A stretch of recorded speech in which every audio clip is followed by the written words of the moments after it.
What's up mga gar? Welcome back again sa ating channel, Cuten's Fishyard, and for today's video ay mag-update tayo sa ating fishyard. But before that mga gar, shout out muna tayo sa lahat ng mga nanood at mga nag-comment sa ating channel.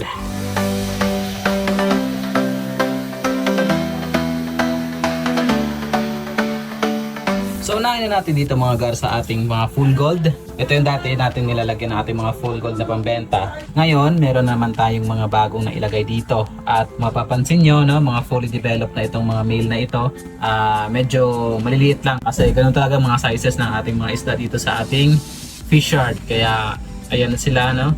Body na lang yung kulang nitong mga to. Tapos nandito yung ating mga female. No, ito yung nasorted na ulit natin. So kung mapapansin nyo, malinaw dito sa gitna. Tapos malabo dito yung dalawang gilid kasi yung laman nitong gitna, no, hinati-hati natin. Tapos yung itong nasa gitna ay galing doon, no, sa ating doon na lagayan kasi may bago tayong nilagay diyan na isda.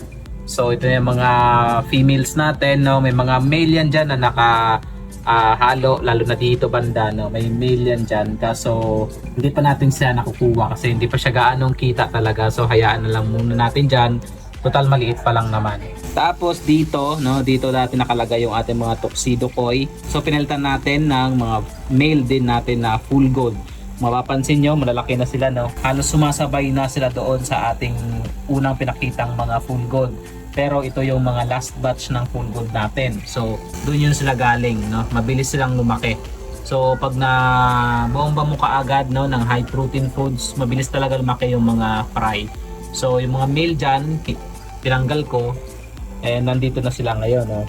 So, yun talaga, no, sabi ko dati, na dito sa aking fishyard, mas mabilis talaga lumaki yung mga males compare, no, sa mga females. So dito mga next generation natin na mga male, no, malapit na rin ito. Inaantay na lang natin ito yung mga female natin kasi mga female natin medyo maliliit. Then dito ay mga female, no, na full gold. Ito all female na talaga to. And ito na yung mga pinakamalalaki natin na mga full gold, no. Ito yung mga inaantay natin na medyo lalaki pa ng kaunti, no. Sana lalaki pa sila para may partner natin sa mga ready na natin ng mga male. Kasi sa sizing natin, ito yung pinaka malalaki, so pinagsama-sama natin dito. Then ito na yung ating mga blue panda. So ito na lahat yung female ng ating blue panda, no, yung nakalagay doon na blue panda natin doon ay nilipat na natin dito since apat na lang naman yung natitira, ay pinaghalo na lang natin. Tapos kaya kung mapapansin nyo, no, mayroong mga lalaki, no, mayroong maliliit, so kasi pinaghalo na. Ayan, ito yung natitira nating mga female na dwarf blue panda na available pa rin hanggang sa ngayon. Tapos nandito yung mga male natin na blue panda. So ilan na lang yan sila mga gar, no? Kung gusto nyo mag-avail ng ating blue panda, 150 lang yan per trios. Konti na lang yung ating mga male, no? Nasa 7 na lang ata itong mga to. Pero marami tayong mga female. So titignan natin kung kakasya pa yan. Kung gusto nyo mag-avail mga gar, no, mensahe pa rin sa ating Facebook page, no, na same din ang name ng ating channel. Tapos sabi ko nga kanina, yung nandito natin na blue panda, no, nilagay natin doon. So ang nilagay natin dito, no, ang pinalit natin dati sa blue panda natin dito ay mga lalaki ng ating MSSBT. Ayan. So yung mga nandun dati na mga male, no, nandun sa dalawa sa gitna na mga male na MSSBT, kinuha na natin yung mga fully developed na mga male, yung halatado na talaga, tapos nilipat natin sila dito. So siyam ito sila, kung mapapansin nyo, maganda na rin, malalaki at masisiba kumain. Ayan. So binubomba na natin to ng live foods para mas lalong bumilis, na bumilog yung katawan sana. So ang wala lang nito is yung mga female, kasi nga yung mga female natin dati, sabi ko nga nagkasakit yung iba, kaya quinarantin natin lahat. May ibang nakasurvive na hindi talaga nagkasakit, so hiniwa-hiwalay natin. So dito dati yung nakalagay yung ating mga naka-quarantine na MSSBT na babae. So kinuha na natin at dito natin siya nilipat, no. Ayan na lang ang mga natira. So 5 yan dito. Tapos meron tayong 4 dito kaso nagtatago pa sila doon sa ano, no, kasi bagong lipat lang sila. So hanggang ngayon, no, pinapa-recover pa natin yung mga yan kasi galing yan sa quarantine. So halos lahat, no, ng mga namayat, no, ng mga may sign na sa tingin ko ay may sakit, no, diniscard na natin kasi wala na rin yun. So ito na lang yung natitira. no? Kung lalaki ito or gaganda pa, pwede natin yan i-partner. Pero no, o-observe pa natin yan kasi galing sa quarantine yan eh. Ayan, lumalakas na rin naman sila. Tapos nandito yung mga female natin ng MSSBT na magiging available na rin, no? Soon. Pinapalaki pa natin yan ng kaunti. Ayan. Tapos dito, no, dito na batch, mas marami talaga yung male niya. Kaya nung tinanggal ko yung mga male niya, halos yan na lang natin, no, konting-konti na lang sila. Nasa 7 na lang din ata yan ng mga female. Tapos yung una nating nahiwalay na MSSBT, ayan din, ang dami. Mga male yan lahat. Kaya siguro kung magiging available yung MSSBT natin, siguro gagawin ko yan na by pair na yung pagbenta. Kasi mas marami talaga yung male ko, no? Kung gagawin nating tryo, mga nangyayari niyan is matitira yung mga male natin. Kaya siguro pag naging available na yung ating mga MSSBT, gagawin ko ay pair ang pagbenta. Kasi marami tayong male na MSSBT dito pa, no? May 4 pa yan dito. Tapos ito yung mga una kong na-separate na magaganda na talaga. Ayan sila. So may isa lang dyan na may punit. Tapos yung ating MSSBT, no? Ayan pa rin sila. So yung nag-update na naman sa atin, no? Yung bumili sa atin ng MSSBT, namatay na naman daw yung isa. So lahat ng binili sa atin ay namatay yung 2 male. Sabi ko nga sa kanya, before ka bumili na ulit ng bagong isda or mga bagong strain, mga lalo na pag mahal, no, ayusin niya muna yung kanyang setup. Kasi yung setup niya tinatamaan directly ng araw, tapos pag umulan, no, tinatamaan din directly ng ulan. So hindi yan maganda sa ating mga isda, mga gar, lalo na pag maliit lang yung lagayan, dadali talaga yung isda mo. Ayan, so yung mga MSSBT natin.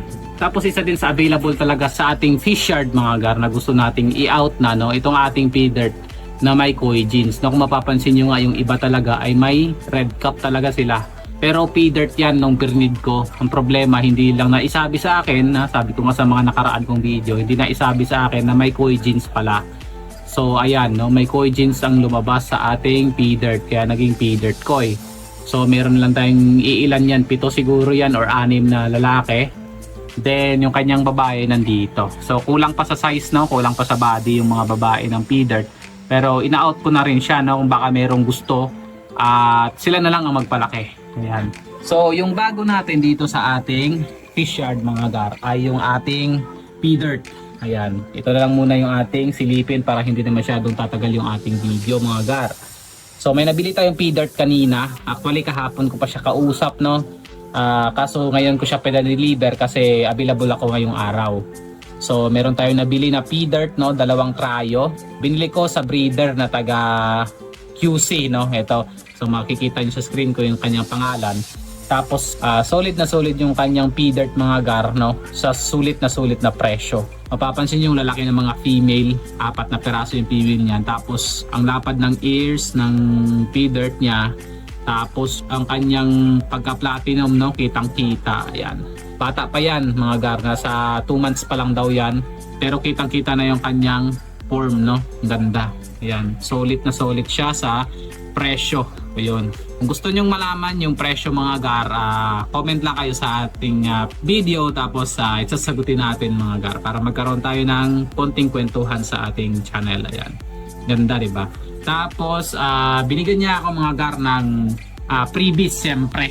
Yun naman kasi isa sa mga inaantay natin na mga buyer, no, yung freebies. Ayan, binigyan tayo ng 1 month old, no, na pea dirt niya na tryo din. Ayan, makikita nyo, no, may 2 siyang babaeng binigay at saka isang lalaki. Ayan, 1 month old pa lang daw yan, mga gar, kaya mapapansin mo hindi pa siya gaanong develop. Pero free lang naman yan, wala naman tayong ano dyan, no. Basta importante yung binili talaga natin ay solid na solid. Titingnan natin kung ano magiging kalabasan nito kasi 1 month old pa lang daw to. Grabe yung 1 month old niyo, lalaki na kumpara sa 2 months old ko, no, na maliliit. Kaya nagkaroon kami ng kwentuhan, mga gar, kung paano niya napapalaki ng 1 month old pa lang, pero ganyan nakalaki, kitang-kita nyo naman. Ayan, tapos yung kanyang mga setup daw ay 2.5 pag maliit pa yung fry, tapos pag lumaki-laki nililipat niya daw sa 5 gallons or 10 gallons. Tapos yung 10 gallons daw niya, ang laman daw noon umaabot ng nasa 20. Ganun siya. Crowded din kung tutuusin, no? Kasi may napapanood ako na yung kanilang 5 gallons, ang laman ay 2 lang, 3 lang, no? Sa kanya 20 daw. 10 gallons or 5 gallons, 20 yung laman. So medyo crowded pero napapalaki niya ng ganyan. So sabi niya to be fixed daw lang yung kanyang pinapakain. Kaya naengganyo na naman tayo mga gar, syempre. Ayan, mapapansin yung mga gar, bumili na naman tayo ng to be fixed. Bumili tayo ng isang Pilox na naman mga gar ng to be fixed. So shout out Finn Bides Pasig, no, sa yung to be fixed, no, pulang-pula oh. Ayan. So ito na lang yung ating setup kasi konti lang naman yan. And sabi niya every morning daw siya nagpapakain, no, nitong to be fixed. So gayahin natin, no, every morning, tapos hugasan natin maigi bago tayo magpakain kasi alam niyo na, no, sa mga dati nating video na nagkakaroon ng sakit yung ating isda pagka magpakain tayo ng to be fixed. So try ulit natin, gayahin natin yung mga in-advise niya kanina, no. Subok lang ng subok hanggang ma-perfect natin yung fish keeping kasi ang fish keeping talaga continuous learning talaga eh. So hanggang dito na lang muna mga gar yung ating update, quick video lang tayo, no, kasi mag-water change pa tayo mga gar. So yan ang ating mga available, ang ating Blue Panda and ang ating feeder na may koi chin. So hindi pa available yung ating full gold at yung ating Santa Claus hindi rin available kasi maliliit pa yung ating mga male. Yung female lang yung ready. Ayan. So hanggang sa muli mga gar, dito na lang muna yung ating video. Ito yung inyong Kuya Tems sa ating channel, Kuya Tems Fishard. Fish out.